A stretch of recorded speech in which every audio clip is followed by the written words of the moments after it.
Buenas tardes, compañeros. Vamos a iniciar la clase de hoy.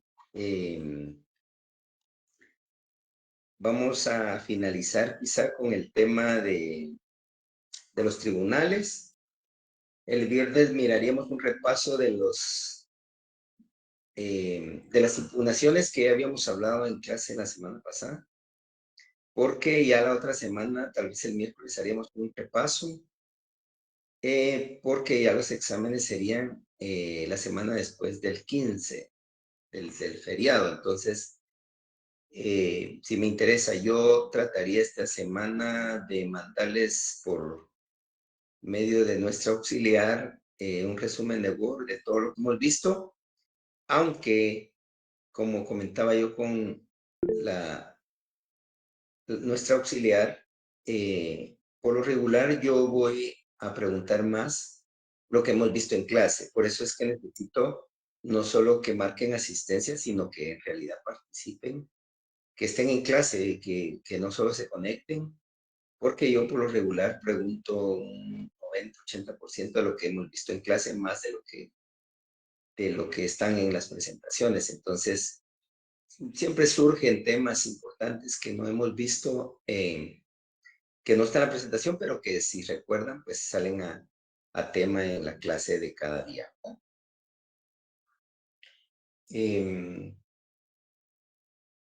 Vamos a este tema, ya lo habíamos visto.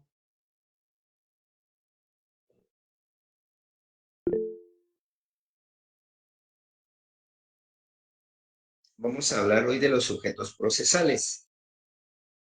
Aunque en materia laboral varía bastante de conformidad con el Código Procesal Civil y Mercantil, que pues ustedes sabrán, el Código Procesal Civil y Mercantil es un código pues supletorio, y se los he mencionado en varias clases, que es de conformidad con el artículo 326 que nosotros aplicamos en materia laboral el Código Procesal Civil y Mercantil.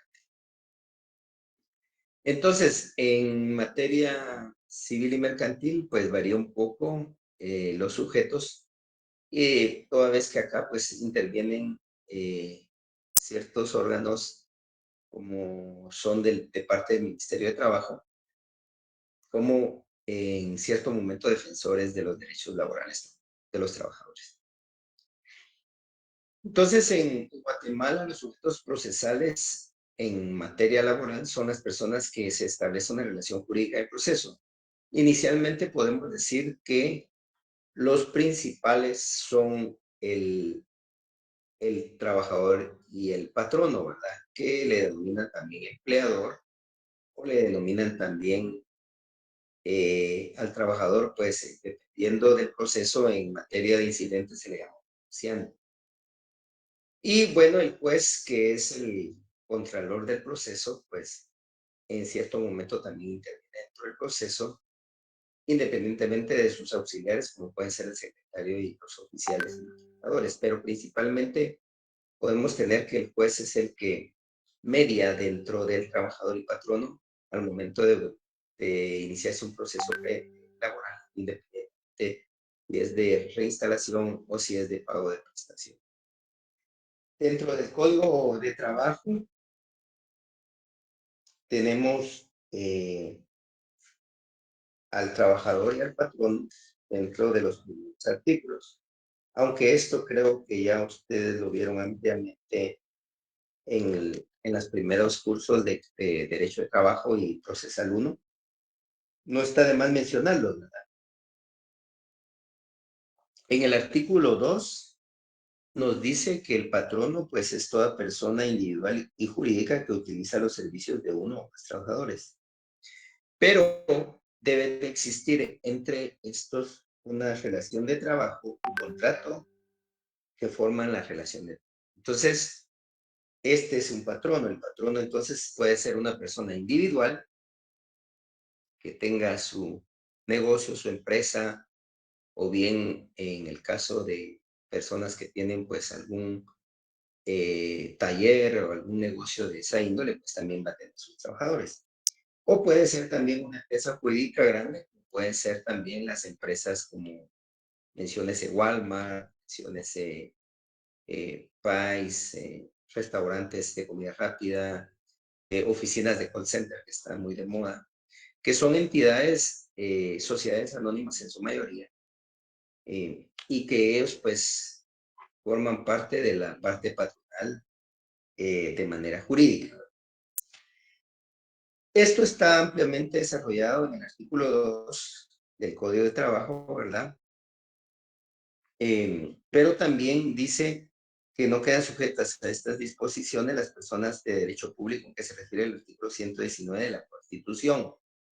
Entonces ahora vamos a tener que, si nos está enviando a un artículo, tenemos que lanzar. Y para el artículo 119. Yo les estoy mencionando leyes y artículos que necesito que ustedes en su casa o donde estén utilizando sus códigos, porque como les dije, vamos a utilizarlos en la clase y en el examen principalmente estos artículos van a ser evaluados, ¿verdad?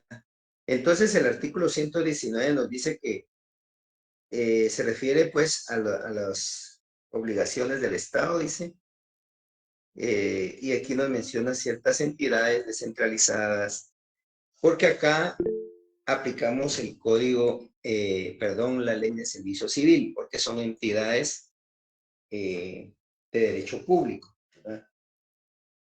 Inicialmente podemos decir que se está hablando, cuando habla de persona individual o jurídica, de personas privadas, pero también existen las personas jurídicas de derecho público, al que se refiere el 119.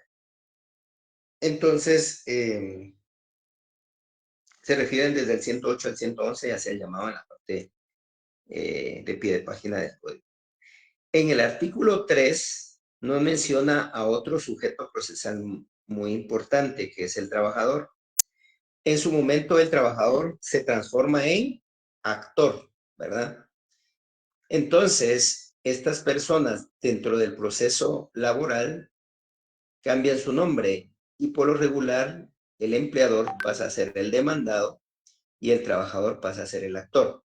Estamos hablando de un proceso general, un proceso que comúnmente más se da, pero eso no significa que el empleador no pueda ser actor también.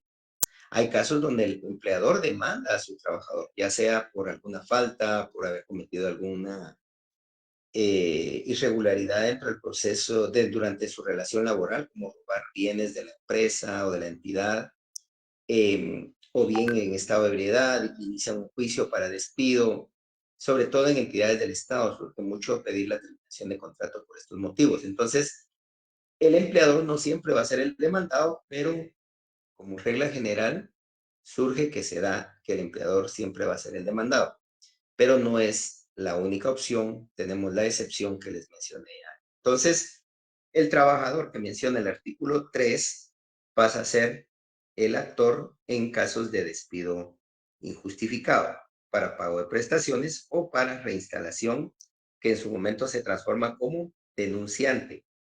La ley lo denomina como denunciante. ¿Y quién es este actor?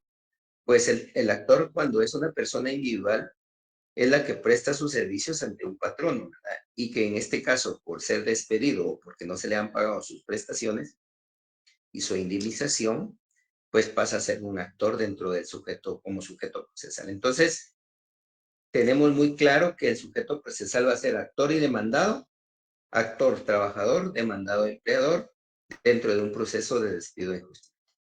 Si tenemos un proceso de terminación de contrato, puede ser un incidente en materia, en el Estado, ¿verdad? En una situación estatal, entonces el empleador pasa a ser el demandante y el trabajador el demandado, porque el empleador está pidiendo que el juez le autorice el despido. Esto es para el caso de personas que gozan de ese derecho, sea por emplazamiento, y yo les mencioné en curso presencial, que pueden ser por personas embarazadas, por personas que se encuentran sindicalizadas y que forman parte del comité ejecutivo, o personas que forman un sindicato, o bien que la entidad está emplazada por medio de un conflicto colectivo económico-social. Entonces, en estos casos, el empleador pasa a ser el actor porque está solicitando, por lo regular, pues que termine un contrato de trabajo. Dentro del proceso puede darse también que el actor o el demandado, si fuera el patrono, digamos que el empleador fuera el patrón, perdón, fuera el demandado, se puede dar que actúe a través de un representante legal. Por lo regular, cuando son sociedades anónimas, se requiere la presentación, apersonamiento de un mandatario o de un representante legal. Y este va a formar parte también como sujeto procesal dentro del proceso laboral, ¿verdad? Entonces, hasta acá vamos bien. No sé si tienen alguna duda, pueden levantar su mano con gusto y les damos la palabra para... Si no, pues seguimos con el tema del día de hoy.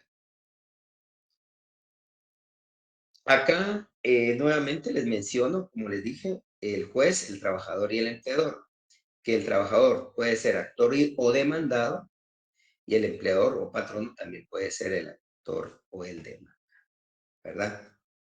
Pero siempre debe de existir un conflicto que provenga de una relación laboral, un conflicto que provenga de las acciones que regula el Código de Trabajo o de acciones como podrían ser también faltas laborales, cuestiones, comisión de alguna falta por parte de un trabajador y que inician pues un procedimiento administrativo que para ello pues ya cada entidad debe tener su propia normativa interna y que en general pues el Código de Trabajo en el 77 nos enumera una serie en el artículo, vamos a confirmarles acá, en el artículo 77, porque el 78 es el que usamos para la terminación de contrato, pero el 77 nos dice que son causas que facultan al patrono para dar por terminado el contrato sin responsabilidad de su parte y nos enumera una serie de incisos. Cualquiera de esos motivos que están en el 77 puede ser objeto de una demanda, ¿verdad? Porque el patrono se considere afectado por la relación laboral del trabajador que ha cometido alguna de esas faltas. Pero también el trabajador también tiene eh, derecho a demandar y va a utilizar no las del artículo 77, que son exclusivas para el patrono, van a utilizar las del artículo 79. Ojo, vayan anotando ahí, eso pues suelen ser preguntas en ocasiones, de que cuáles son las causas que facultan al trabajador a terminar un contrato, están en el 79, y las causas justas que facultan al patrón por haber terminado están en el artículo 77. Si se dan cuenta, nuestro Código de Trabajo en ese sentido está muy ordenado porque tiene separado cuáles son las causales de despido y cuáles son las causas de demandar a un patrón. Entonces, enhorabuena, pues el trabajador y ustedes como abogados van a tener y poder utilizar alguna de estas causas si estuvieran defendiendo a un trabajador, de las que contenidas en el artículo 79. Pero, ojo, porque también deben de probar su relación laboral, que es lo que les he dicho yo. El trabajador únicamente tiene que probar la relación laboral. Todo lo demás, si son causas de despido y todo, deberá probarlo el patrono, y el trabajador únicamente tiene digamos, la facultad de poder denominar, ¿verdad? O enumerar ciertas cuestiones, ciertos medios de prueba, pero es el patrono el que deberá probar. Esto se llama en materia procesal inversión de la carga de la prueba. Yo les digo, ¿qué es inversión de la carga de la prueba? En materia laboral significa que que el trabajador propone, pero el patrono debe probar. Entonces se invierte la carga de la prueba. Ese es un beneficio muy grande que otorga la ley en Guatemala, de poder permitir que el trabajador pueda proponer prueba, pero no está obligado a su carga de la prueba. Es el patrono quien tiene. Entonces a eso se llama inversión de la carga de la... Eso también es un punto importante en el tema de derecho procesal. Yo creo que también algo de ello pudieron haber visto en Procesal 1.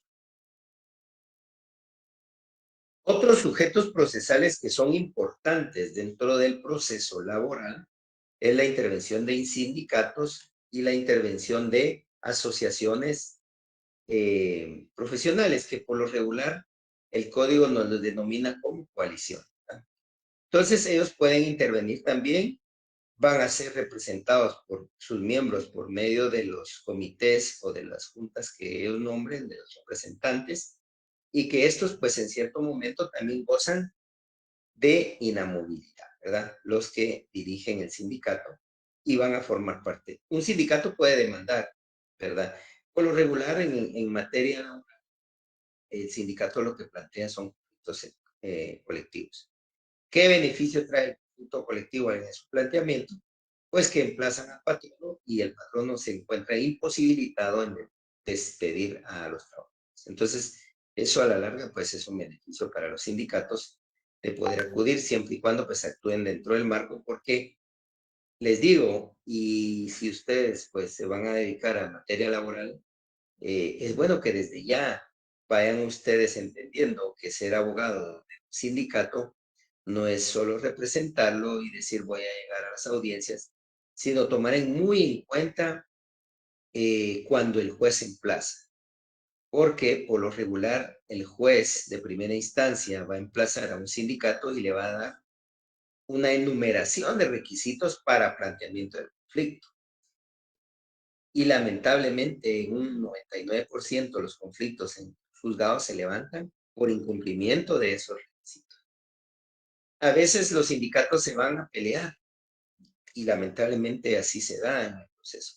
Se van a pelear y dicen que lo que me están exigiendo no lo exige la ley, que lo que me está pidiendo el juez no está. Yo pienso que es más fácil cumplir con los requisitos y que les otorguen su conflicto y que mantengan el emplazamiento y no que le levanten el emplazamiento, porque los jueces levantan el emplazamiento por ese motivo, en su mayoría, por no cumplir con los requisitos de un conflicto colectivo. A veces lo que pide después pues, es enumerar los miembros que forman el sindicato, que deben de probar que es el sindicato mayoritario, por ejemplo, y algunas cuestiones que regula la ley que deben de cumplir para formalizar el sindicato. Pero no lo cumplen. Entonces, ¿qué hacen? Se van a apelación a la sala confirma, se va a la Suprema confirma, se va a la Corte de Constitucionalidad. Yo les expliqué esa rama de escalas, ¿verdad? Que se da, y la CC también va, lamentablemente, pues les levanta el emplazamiento. Entonces, ¿qué sucede?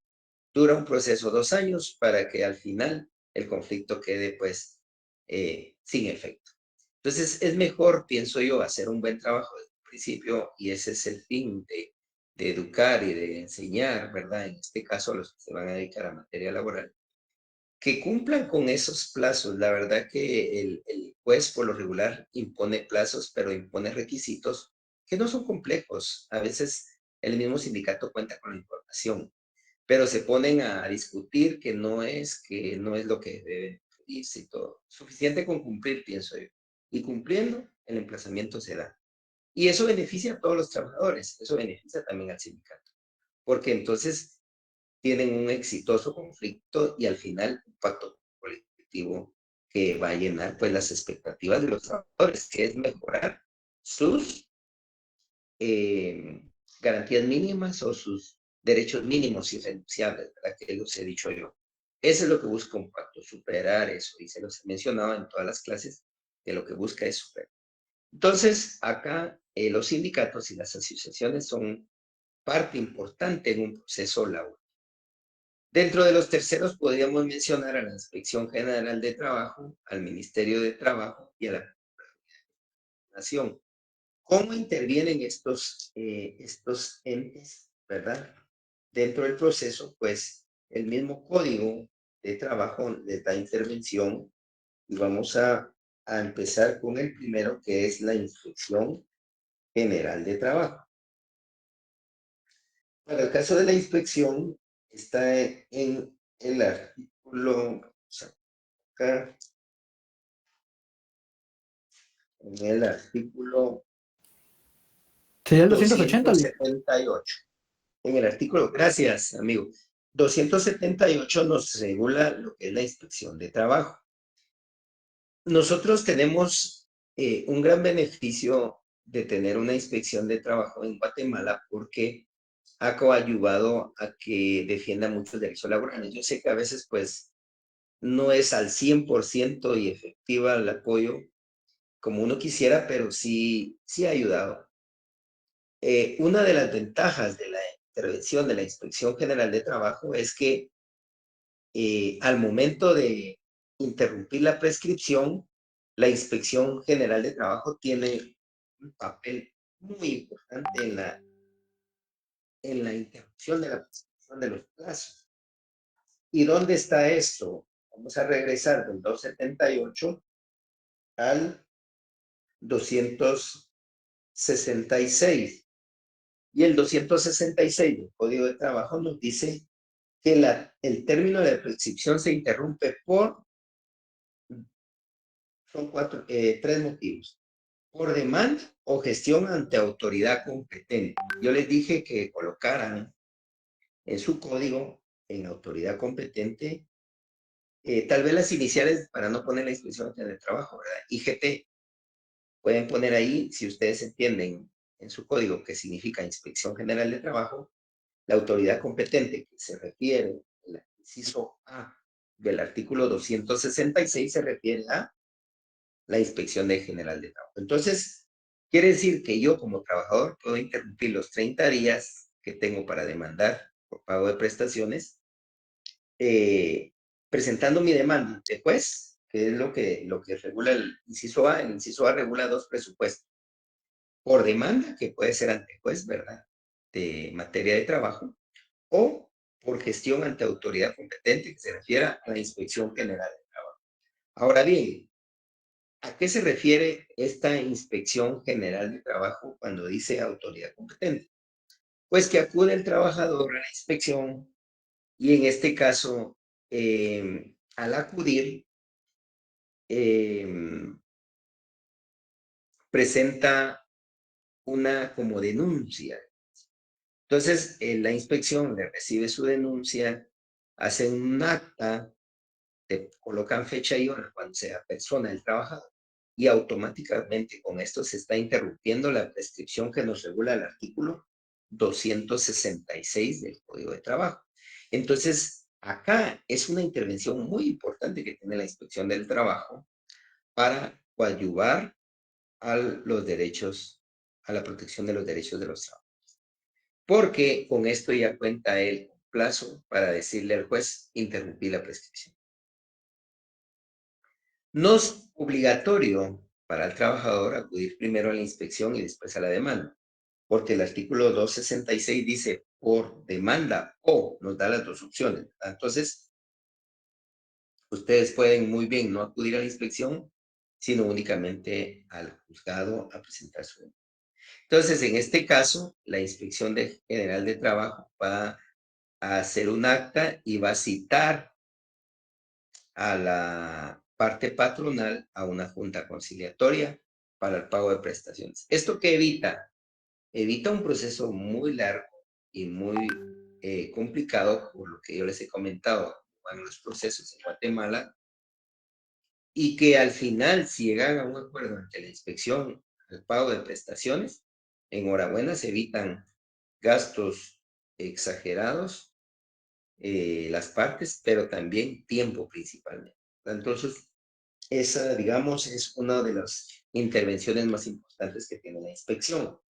Otra de las intervenciones importantes que tiene la inspección de conformidad con el artículo que vimos, que es el 278, es que puede intervenir por medio de inspectores, ¿verdad? Para velar que los patronos estén cumpliendo con respetar las leyes. Acá lo que hacen a través de su gama de inspectores es acudir a las entidades. A veces hay denuncias de trabajadores que, digamos, no les han pagado su bono 14, por ejemplo. Entonces llega el mes de agosto, no han pagado el bono, entonces llega la inspección, hace una visita y puede multar a estas entidades que están incumpliendo con las obligaciones laborales. Esa intervención importante se refiere a las famosas faltas laborales.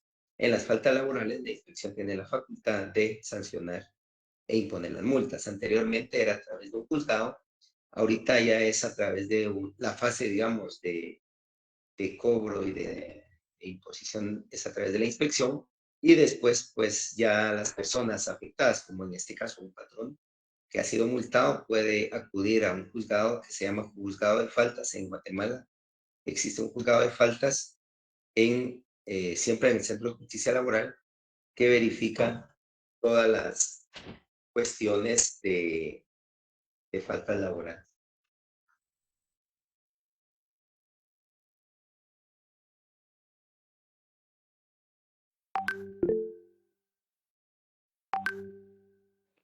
Buenas noches, Entonces, en Ulises. este caso, sí, buenas noches. Con una consulta, en los terceros Sí. también puede incluirse a la PDH, a la Procuraduría de los Derechos Humanos. Por lo regular, la Procuraduría de Derechos Humanos no tiene mayor intervención en procesos laborales. No obstante a ello, existen muchas denuncias cuando se han cometido actos en contra de trabajadores, pero dentro de la relación laboral. Por ejemplo, están en una entidad y están vulnerando o están arriesgando la vida de las personas y no están cumpliendo con ciertas normas que vulneran derechos constitucionales, pero como podría ser la vida, la integridad de las personas, y que acuden a una sede de derechos humanos para hacer ello. Pero esto no está dentro del juicio, esto no es un juicio, sino es una cuestión meramente administrativa. Entonces, por lo regular, la PH sí interviene en estos casos solo cuando se dan estos tipos de violaciones, ¿no? Porque la PDH no tiene limitada su participación, es extensiva. Participa en niñez, en familia, laboral, en cuestiones estatales, cuando hacen manifestaciones, etcétera. Entonces, sí se puede acudir, pero no es que sea sujeto procesal, porque no es dentro del juicio por sí, ¿verdad? Digamos, no es para velar porque el patrón no le pague sus prestaciones, ¿me entienden? Sino que es para eh, buscar cómo se corrigen ciertos daños que le pueden causar a un trabajador dentro de la entidad. Quizá en eso es donde he visto yo la intervención de la PDH, no dentro del juicio como tal, como le digo, sino más que todo cuando dentro de una empresa o de una sociedad o de algún negocio se están vulnerando derechos laborales, como podría ser que se esté en riesgo, ¿verdad? Tanto la integridad o la vida de una persona, por ejemplo, ¿verdad? Nínive creo que me había preguntado, ¿verdad? Sí, muchas gracias por la explicación. Bueno, Esta no tenga pequeña, pena. pero ya me aclaré. Sí, sí, ok. Entonces, en el Ministerio de Trabajo también es importante porque es donde se acude a inscribir los sindicatos y tienen otras intervenciones, ¿verdad? El Ministerio de Trabajo a veces tiene otras intervenciones dentro del sistema de trabajo, pero su injerencia más que todo es a través de la inspección, porque la inspección es una entidad que pertenece al Ministerio de Trabajo. Entonces, por lo regular, la inspección interviene a través de este, de este ministerio, ¿verdad?, que Guatemala tiene. Porque lo más cómico, digámoslo así, ¿verdad?, por usar un término no coloquial, ¿verdad?, es que a veces el Ministerio de Trabajo termina siendo demandado porque despide a sus trabajadores. Entonces, el Ministerio debe laborales también como una entidad demandada en la 274, el 274 es donde está la intervención del Ministerio de Trabajo, pero pueden ustedes ver del 274 al 277 la diferencia que tiene, que es mínima. Pero el Ministerio de Trabajo sí, en cierto momento termina siendo demandado, termina siendo participante. Me levantó la mano alguien, apellido Tello, me parece. Sí, Lick, solo es que lo que pasa es que el audio se le estaba entrecortando, entonces no se le entendió. Ok, pues les decía que el Ministerio de Trabajo tiene su participación de conformidad con el artículo 274 del Código de Trabajo, ¿verdad? Y obviamente, pues lo que va a tener es situaciones relativas al trabajo, porque esa es la función principal como ministerio. Pero que lamentablemente decía que también en algunos casos el Ministerio de Trabajo termina siendo ente demandado porque despide a sus trabajadores, ¿verdad? Y no cumple a veces con ciertas, de velar por el principal derecho, que es el derecho de los trabajadores en general. Ahora, la Procuraduría General de la Nación en cierto momento pasa a formar parte y al final no es ni tercero porque termina siendo demandado. ¿Se recuerdan que yo en una clase les dije que la Procuraduría General de la Nación es el representante del Estado de Guatemala? Y todas aquellas demandas que se dan dentro de los juicios laborales y donde el demandado es el Estado, la Procuraduría tiene que intervenir. Si bien interviene la entidad nominadora, puede ser cualquiera de los ministerios de Estado o alguno de los organismos de Estado, la Procuraduría siempre hace su participación, siempre y cuando no sea una entidad autónoma. En el caso de la Universidad de San Carlos, el Instituto Guatemalteco de Seguridad Social tiene, por ser autónomo, pues participa sin intervención de la Procuraduría en estos juicios.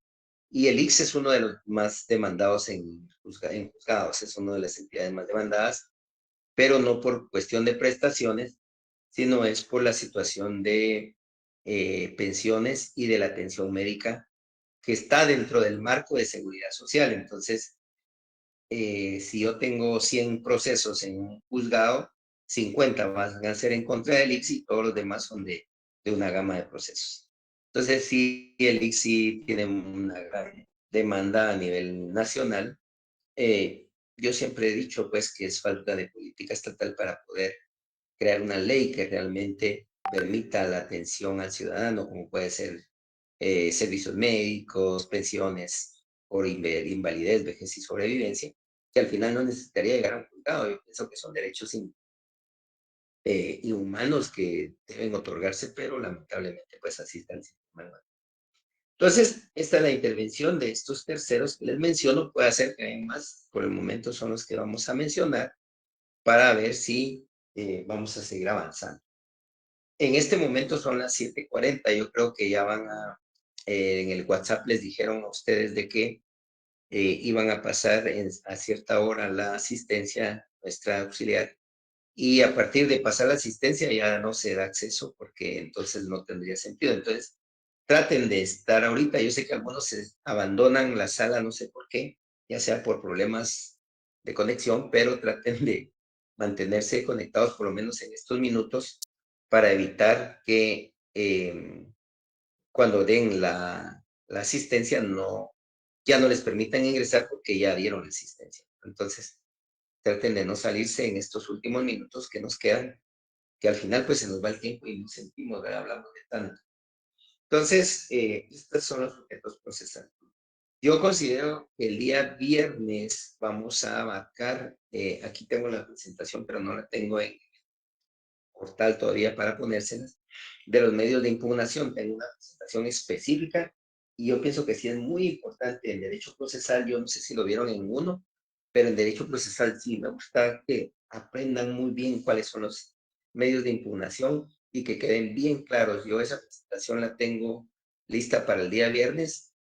Considero que la vamos a ver el día viernes porque yo les expliqué todos los medios de impugnación que a grandes rasgos en la semana pasada, pero mi presentación lo tiene uno por uno explicado para que no haya ninguna confusión y se aprendan muy bien esto. Porque para un abogado y futuros abogados como ustedes, como digo, no se necesita a veces ser laboralista y dedicarse a laborar, porque si tienen un bufete, ustedes van a recibir de todo tipo de procesos. Entonces es bueno que conozcamos cómo impugnar y eso es una fase muy importante para el abogado y que en su mayoría no maneja. Y uno ve a veces esos fallos en memoriales o esas falencias en memoriales que a veces pues lo que hacen es que afectan al patrono o al trabajador, dependiendo a quién defienda. Pero va bajo responsabilidad del abogado. Entonces, yo ahorita pues no la tengo acá, no la vamos a usar, pero sí el día viernes. Hasta acá vamos, no sé cómo vamos con las preguntas. Si no, pues seguimos repasando porque hasta aquí se me acabó casi el tema de hoy, pero sí me gustaría que preguntaran para seguir abarcando. No les he podido mandar las sentencias porque Esas sí las tenía aquí en el, las tenía en el portal, pero para verlas, porque había una sobre que para analizarla y que ustedes vean cómo se va a hacer el trabajo. Más que todo, es una sentencia sobre trabajadores de confianza y de liberación que la Corte Constitucional emitió. Entonces, yo quería irles diciendo más que todo cómo se va a analizar el trabajo, porque no les he podido compartir esas sentencias para que los grupos que ya forman sus miembros pues puedan empezar ya a trabajar. Aunque ahorita yo sé que ustedes se van a dedicar más a estudiar porque el examen parcial pues ya lo tenemos a la puerta y sí va a ser importante que ustedes tengan ese punto importante de qué es lo que viene en el examen y cómo se va a desarrollar. Nínive me volvió a levantar la mano, cuénteme, que me... Sí, gracias, licenciado. Era referente al tema de los parciales, porque tengo entendido que dentro de 2 semanas creo que ya inician los parciales, ¿verdad? Ajá, eso les estaba comentando al inicio de la clase. Yo estaba Ajá. hablando con nuestra auxiliar y tengo entendido que es a partir del 18. Entonces quiere decir que la siguiente semana que vamos a tener presencial solo un día, porque el viernes es feriado, vamos a tratar de repasar todo lo que hemos visto en estos días para que ustedes ya no se preocupen en volver a ampliar más su contenido, ¿verdad? Sino que vamos a hacer el contenido que ya vimos, que veamos hasta el día viernes, va a ser lo que se va a evaluar. Entonces, el día miércoles, primero Dios, que es presencial, vamos a ver todo lo que es resumen, ¿verdad? Ese sí es puro resumen. Y el día lunes, pues, esperaríamos que nos diga la decanatura y coordinación general qué día nos va a tocar a nosotros el día de evaluación, que me imagino, pues, esos sí van a ser presenciales. Y traten de llevar sus leyes, por favor, las que hemos usado, las que hemos utilizado en clase. Principalmente vamos a mencionar Código de Trabajo, vayan anotando ahí, Constitución Política de la República de Guatemala, la Ley del Organismo Judicial, el Código Procesal Civil y Mercantil y la Ley de Servicio Civil. Creo que fueron las que hemos mencionado, si no estoy mal. Esas leyes nos van a servir, Ley de Servicio Civil, ¿verdad?, para hacer preguntas sobre lo que hemos visto. Más que todo, por ejemplo, si yo les digo cuál es la norma supletoria aplicable en el Código de Trabajo, pues ustedes me colocan 326 y obviamente pues ya me dicen a qué se refiere. Por ejemplo, esa podría ser una pregunta, ¿verdad? Yo les dije que vamos a tratar de hacer 3 series, 2 que son de preguntas de diferente forma y la última que van a ser un caso presentado con preguntas para que ustedes solo respondan las preguntas sobre el caso. Por eso es que necesito el código. Yo por lo regular pido que en cada pregunta me coloquen el artículo que se refiere. Por ejemplo, si yo les digo quiénes son los sujetos procesales en una relación laboral, pueden poner trabajador y patrono, principalmente, ¿verdad? Son dos los principales sin contar al juez. Y su fundamento va a ser el artículo 2 y 3 del Código de Trabajo, ejemplo, ¿verdad? Que sería el actor y demandado. Entonces, no va a ser solo responder, sino utilizar el código. Por eso es que yo pido que lleven sus códigos. No se va a poder estar prestando códigos porque eso afectaría el momento de estar compartiendo los códigos y evitar pues que hayan algunas cuestiones ahí anómalas. Diego, ¿me levanta la mano? Sí, Diego Licenciado, Gaitán. licenciado, Ajá. buenas noches. Buenas noches. Solo, disculpe, para repetir lo que vamos a utilizar, es el Código de Trabajo, la Constitución Política de la República de Guatemala, Código Procesal Mercantil y Civil, Ley de Servicios Civiles, únicamente. Le faltó la ley del organismo judicial. Ah, ok. ¿Se recuerda? Dirá usted, ¿por qué la ley? ¿Verdad? En una clase mencionamos las clases de sentencia, ¿verdad? Correcto. Decretos, autos y sentencias. ¿Por qué los mencionamos? Porque estábamos hablando de los medios de impugnación, ¿verdad? Por ejemplo, los decretos no se pueden apelar, ¿verdad? Entonces yo les dije, miren, lo que sí apela es el auto y sentencia. El decreto solo se puede plantear revocatoria o nulidad. Y entonces por eso lo mencionamos. Entonces de repente puede ser útil para alguna pregunta que venga, ¿verdad? Puede ser que no utilicen las 5, pero mejor tenerlas y no que les falte, ¿verdad? Había un folleto que venden que tiene algunas de estas leyes, pero si ustedes ya las tienen, yo les he dicho que no hay ningún inconveniente en que utilicen las que han usado. Sí les pedí que traten de seguir usando las leyes que han usado porque se familiarizan y traten de usar esas mismas para sus privados para evitar pues que a veces se desconectan ya en un privado porque tienen una ley que compraron hace 8 días, ¿verdad? Entonces, sí es bueno que mantengan la misma ley porque uno se familiariza con sus leyes. Entonces, es bueno tenerlas en ese momento. Entonces, hasta acá vamos. Vamos a tratar de terminar hoy a la misma hora para que todos pues, puedan ir a descansar a las 8. Pero mientras tanto, vamos a seguir repasando. Vamos a regresar un poco lo que habíamos visto anteriormente a esto, que también era importante que yo les dije, cómo está dividida este es como un repaso, dividida los tribunales en materia de trabajo. Yo les mencioné 3 entidades importantes, que son la Corte Suprema de Justicia, las salas de apelaciones y los juzgados de primera instancia. Esos son, digamos, los 3 importantes, porque son 3 eslabones que se buscan en un proceso laboral. Les decía, el primero que recibe es el juez de primera instancia, pero como acá tenemos la Corte Suprema, yo les decía que la Corte Suprema no es que lleve juicios laborales, la Corte Suprema no va a llevar un juicio laboral por sí, porque como les dije yo, existen 3 cámaras y esas pueden ser preguntas también de examen, pero no hay ninguna cámara que se llame cámara laboral, cámara de trabajo, no existe en Guatemala. Existe una cámara que se llama de amparo y antejuicio, que es la que conoce materia laboral. Entonces la Corte Suprema, yo les dije en clase anterior, que estaba dividida por 3 cámaras. Y de hecho yo les pregunté a varios alumnos, algunos respondían, y que si bien es cierto, la Corte Suprema está integrada por 13 magistrados, los 13 no forman las cámaras, solo 12.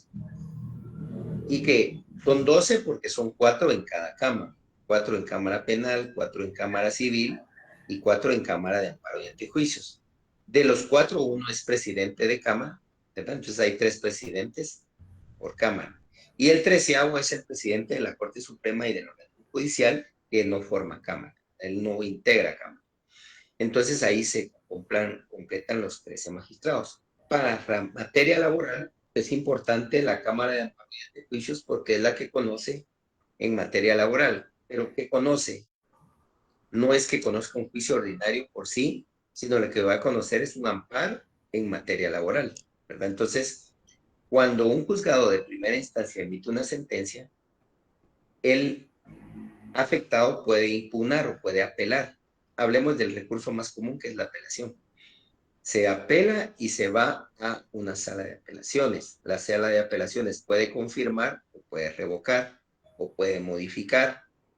Sea lo que sea haga, la parte afectada tiene derecho a acudir al amparo, ¿verdad? Entonces ahí es donde ya la Corte interviene a través de la Cámara.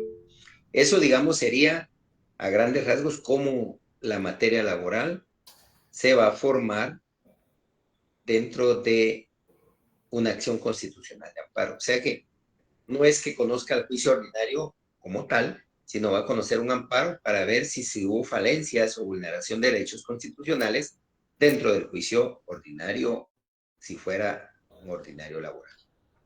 Entonces, esa es la intervención que yo les comentaba en la clase anterior, y la Corte de Apelaciones lo que va a conocer. Vamos a hablar solo del recurso de apelación para que sea más práctico hoy, porque ya hablamos de los demás recursos y vamos a hablar en su totalidad la otra semana, el viernes. La Corte de Apelaciones de Trabajo y Previsión Social, que yo les dije que existen 6 únicamente a nivel nacional, que son 5 en la capital y una en Mazatenango, Suchitepeques. Entonces ahí se forman las 6, y la sala de trabajo en Quetzaltenango no tiene número, pero también es una sala de trabajo y apelaciones que al final debería ser la 7ª, pero no tiene numeración. Por eso es que solo existe la primera, segunda, tercera, cuarta, quinta y sexta. Entonces, estas son las cortes de apelaciones. También les comenté que las cortes de apelaciones de trabajo y previsión social son las únicas que conocen en materia específica, que es de trabajo. Pero eso no significa que en los demás departamentos las salas mixtas no conozcan. Hay lugares como en el caso de, vamos a hablar de Jalapa, por ejemplo, Utiapa, Santa Rosa, Petén, Puerto Barrios, Chiquimula, Zacapa, que ellos son salas mixtas que ven penal, civil, niñez y todas las ramas, pero también conocen apelaciones dentro de su jurisdicción, es decir, solo dentro de su departamento. Pero no son salas de corte de apelaciones de trabajo, sino son salas regionales mixtas del departamento que se trata. Entonces, esta rama pues se cubre a través de las mixtas. Lo ideal sería que hubiera una en cada departamento, pero hasta la fecha solo existen 7, de las cuales 6 están enumeradas, de la 1 a la 6, y la sala de trabajo regional que se ubica en el departamento de Quetzaltenango. Los juzgados de primera instancia también forman parte de la rama laboral específica. En Guatemala únicamente hay 15, y de los 15, perdón, hay 17, pero de los 17, 15 forman juzgados de trabajo y previsión social, y los 2 restantes, les dije, uno es de faltas laborales, que es de lo que estábamos hablando cuando hablamos de la inspección de trabajo, y el otro que es la admisión de demandas, donde ustedes pueden acudir a presentar su demanda, sea verbal o sea escrita, en el Centro de Justicia Laboral de la zona. Este juzgado lo que hace es verificar si la demanda llena los requisitos, y si los llena, asigna un juzgado de los 15 que están mencionados arriba. Estos 15 se convierten en 30 porque son juzgados pluripersonales. Y es donde se forma el juzgado primero, por ejemplo, así se denomina. Si hablamos del primero, juzgado primero pluripersonal de trabajo y previsión social, juez A y juez B. Y así es el segundo, tercero, cuarto, hasta el quinto. Y el 16 y 17 no tienen numeración, pero sí se denomina pues juzgado de faltas y juzgado de admisión. Y así está formada la materia laboral en la capital, en el departamento de Guatemala, también, no solo en la capital. Pero al igual que las salas mixtas en el interior, hay juzgados también que conocen varias ramas. Por lo regular están conociendo rama de familia o rama civil, y conocen rama de trabajo. Los penales no tienen asignado rama laboral, más se dedican al ramo penal específico. Pero sí, los de familia se llaman juzgados de primera instancia de trabajo, previsión social y de familia, o juzgados de primera instancia de trabajo, previsión social. Acá es donde ya cada juzgado pues conoce esta rama, y esta, digamos, sería la distribución importante que nos atañe acá a conocer. No sé si ya la mayoría notó su asistencia, porque no va a ser que termine la clase y no se le haya escapado. Tomen en cuenta que la asistencia ya está en ya se las envió nuestra auxiliar, ¿verdad? Hasta acá, no sé si hay alguna pregunta, y si no, pues vamos a cerrar ya con lo último que vimos hoy para repasarlo y que quede bien claro, ¿verdad? Teo nos levantó la mano de la FED. Sí, una pregunta. ¿La ley del servicio civil es del Ejecutivo? Sí. Sí, Okay, pero la ley del servicio civil estatal, digamos que no podemos hablar que solo del Ejecutivo, pero cada organismo de Estado tiene su propia ley de servicio civil. Como son 3 organismos, está el organismo legislativo, que tiene su propia ley de servicio civil, está el organismo judicial, que es de los jueces de lo que estamos hablando ahorita, que tiene su propia ley de servicio civil del organismo judicial. Pero la Corte de Constitucionalidad nos ha dicho de que es aplicable la ley de servicio civil. Por ejemplo, les voy a plantear un caso donde un juzgado recibió una demanda de un trabajador del Congreso de la República, y la ley de servicio civil del organismo legislativo dice que solo cuenta con 30 días para demandar. pero la ley de servicio civil nos da 3 meses.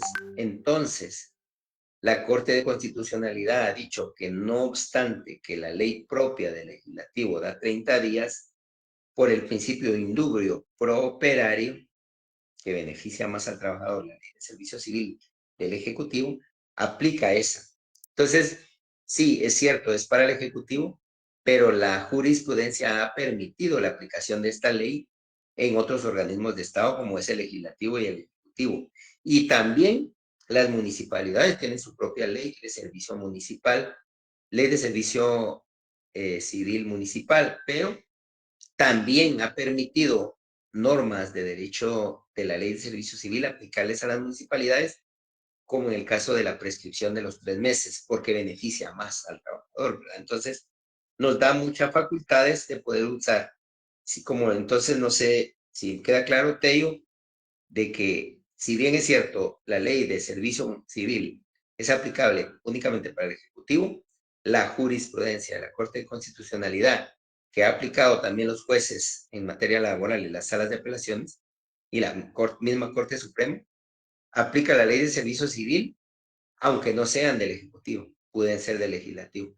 Y un caso claro fue una sentencia que vi hoy en la CC, donde nos dice eso. Y qué bueno que nos lo toca, porque de repente va a ser una de las que podamos analizar, ¿verdad?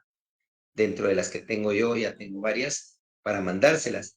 Tal vez solo vamos saliendo del examen o antes del examen y yo se las voy a mandar para no cargarlos ahorita, para que empiecen a trabajar ya el análisis de la sentencia. Saliendo de esos exámenes parciales, primero Dios, yo les mandaría ya las sentencias, o bien se las voy a empezar a mandar ya para que nuestro auxiliar se las empiece ya a asignar a cada grupo conforme les hayan mandado el listado, así los vamos a ir asignando. 1, 2, 3, 4. No sé hasta la fecha cuántos van, pero digo como 7 la semana pasada. Entonces acá no sé si le queda claro, Tello, cómo es la aplicación de la ley de servicio civil, no solo para materia laboral, perdón, materia del Ejecutivo, sino también para materia del Legislativo y Ejecutivo. Permítame eso. Bueno, lo que se me va a pagar es la presentación. Sí, Miriam. Buenas noches, magistrado. Pues le comento que llevamos ya 22 grupos. Creo que nos faltaría uno Excelente. o 2 grupos nada más. Bueno, entonces 22, wow, voy a tener que usar 22 sentencias, ¿verdad? Y si no, pues lo que podemos hacer es utilizar diferente, pero utilizar mismas, pero la verdad que son más de 5,000 sentencias, yo creo que hay para todos. Voy a empezar entonces ya esta semana a apartarlas y se las empiezo a enviar. Gracias, Miriam, por comentármelo, para empezar ya a asignar las sentencias y que tal vez no se dediquen ahorita a trabajar, porque sí nos interesa más que estudien, pero ya en el momento de terminar su parcial, empezar a hacer su trabajo ya en grupo, ¿verdad? Estamos, Miriam, gracias. Yo creo que hasta acá son las 8, vamos a dejar acá para poder dar chance de que los que van para casa todavía lleguen a tiempo y que pues prácticamente ya abarcamos toda la unidad. Ya solo nos quedaría el repaso del día viernes y del día miércoles, ¿verdad? Licenciado, Sí, Nínive y Byron. Levantó la mano. perdone, Nínive. compendio de leyes que compramos, este no entra para este primer parcial, ¿verdad? ¿Qué leyes tiene? Tiene ley de sindicalización y regulación de la huelga de los trabajadores del Estado, ley de Sí, clases esa no. pasivas y su reglamento, Sí, esa no. ley orgánica Esa no. de previsión militar, el No. acuerdo 2-2003 de la Corte Suprema de Justicia y el Pacto Colectivo de Condiciones de Trabajo del Congreso de la República. Sí, el pacto les va a servir únicamente para analizar un pacto. Tal vez lo vamos a usar de último cuando nos toque hablar sobre el conflicto colectivo. Vamos, el pacto más que todo nos va a servir para que ustedes vean cómo se constituye, ¿verdad? Pero podrían descargar cualquier pacto en Google, que todas las entidades del Estado casi que tienen pacto. Entonces, nos va a servir para ello. Yo les dije que si ya tenían esas leyes, pues no compraran el compendio, y si querían comprarlo, pues les de enhorabuena, les va a servir para futuros hasta para un privado, ¿verdad? Y sí vamos a ver esas 3 leyes que me menciona quizá en el segundo parcial, ¿verdad? Ah, muy bien. Gracias, Lo licenciado. pueden llevar el día de clase si quieren, pero no creo que sea muy útil. Sí, no hay problema. Ustedes pueden sacar leyes ese día del examen, ¿verdad? Ahora, Byron también me había levantado la mano. Fue por error, licenciado. Ah, bueno, no tengan pena. Está bien, Byron. Entonces, estamos bien ahí. Si tienen alguna duda antes de finalizar, y si no, pues dejamos hasta acá la clase. Éxitos. Empiecen ya a estudiar los temas que hemos visto. Yo voy a tratar de esta semana ya enviarles el resumen, ¿verdad? Buenas noches, que tengan buen descanso y los veo primero Dios el día viernes. Feliz noche. Buenas noches, Igualmente. buenas noches. Feliz noche, licenciado. Feliz noche, licenciado.